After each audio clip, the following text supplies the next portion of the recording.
കയ്പവല്ലരിയെ വർണ്ണിച്ചുകൊണ്ട് ചേലപ്പറമ്പ് നമ്പൂതിരി എഴുതിയ ഒരു മുക്തകവും പ്രകൃതിയിലെ ഏതൊന്നിനും തുല്യ പ്രാധാന്യമാണുള്ളത് എന്ന സന്ദേശം പകർന്ന നാലപ്പാട്ട് നാരായണമേനോന്റെ ഒരു മുക്തകവുമാണ് പാഠഭാഗമായി നൽകിയിരിക്കുന്നത്. ഒന്നാമത്തെ മുക്തകം. പാടത്തിൻകര നീളെ നീലനിറമായി വേലിക്കരാഘോഷമായി ആടിത്തൂങ്ങിയലഞ്ഞുലഞ്ഞ് സുഹൃതം കൈകൊണ്ടും വിധൗ വാടാതെ വരികെന്റെ കയ്യിലതുന പീയൂഷഡംബത്തെയും ഭേദിച്ചൻപൊടു കയ്പവല്ലി തരസ പെറ്റുള്ള പൈതങ്ങളെ. ചേലപ്പറമ്പ് നമ്പൂതിരി. പാടത്തിന്റെ കരയിലൂടെ കവി നടന്നു പോകുമ്പോൾ ഒരു വേലിയിൽ പടർന്നു കിടക്കുന്ന പാവൽ വള്ളിയിൽ നിന്നും പാവയ്ക്ക പറിക്കാൻ കവി ശ്രമിച്ചെന്നും അതിനെപ്പറ്റി ഒരു പദ്യം ചൊല്ലിയിട്ടേ പറിക്കാവൂ എന്ന് സ്നേഹിതൻ പറഞ്ഞതനുസരിച്ച് അപ്പോൾ ചൊല്ലിയതാണ് ഈ പദ്യം എന്നും പറയപ്പെടുന്നു.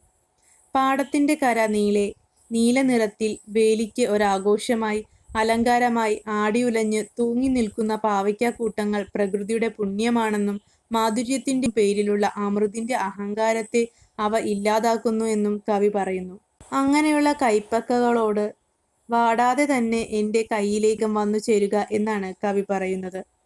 പ്രകൃതിയാകുന്ന അമ്മ താൻ ജന്മം നൽകിയ എന്തിനേയും പുണ്യമായി കാണുന്നു എന്ന ആശയം ഏറ്റവും ലളിതമായി കവി ആവിഷ്കരിക്കുന്നു. പ്രകൃതി ഒരുക്കുന്ന അലങ്കാരമാണ് പാവൽ വള്ളികളും പാവയ്ക്കകളും. ഇലകളുടെയും പാവയ്ക്കയുടെയും ആകൃതിക്ക് തോരണങ്ങളുമായി സാമ്യമുണ്ട്. വീടുകൾ തോരണം തൂക്കി അലങ്കരിക്കുന്നത് പോലെ പാവലും പാവയ്ക്കകളും പ്രകൃതിക്ക് അലങ്കാരമായി ശോഭിക്കുന്നു. പ്രകൃതിയുടെ സൗന്ദര്യം സുപരിചിതമായ ഒരു ഉദാഹരണത്തിലൂടെ വർണ്ണിക്കുകയാണ് കവി. രണ്ടാമത്തെ മുക്തകം. ആരാമത്തിൽ കുളിർക്കൽ തറയിലരച്ചർ വന്നാചരിക്കുന്ന ലീലോദാരാനർക്കോപചാരാൽ വളരുമൊരഴകേറുന്ന പൂവല്ലി താനും ആരാരും നോക്കിടാതെ മതിൽ വിടവിൽ മുളച്ചുന്തി എത്തിച്ചു നോക്കാൻ പോരാ പാഴ്വള്ളി നീയും പുണരുമീ നഗരങ്ങൾക്ക് തുല്യോത്സവങ്ങൾ.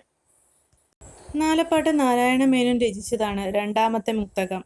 ഉദ്യാനത്തിലെ കുളിർക്കൽത്തറയിൽ രാജാക്കന്മാരുടെ അമൂല്യവും ഉദാരവുമായ ഉപചാരങ്ങളേറ്റ് വളരുന്ന അഴകേറിയ പൂവല്ലിയെയും ആരും ശ്രദ്ധിക്കാതെ മതിലിന്റെ വിടവിൽ മുളച്ചു വളരാൻ പണിപ്പെട്ട് നിൽക്കുന്ന പാഴ്വള്ളിയെയും സൂര്യകരങ്ങൾ ഒരുപോലെയാണ് പുണരുന്നത്.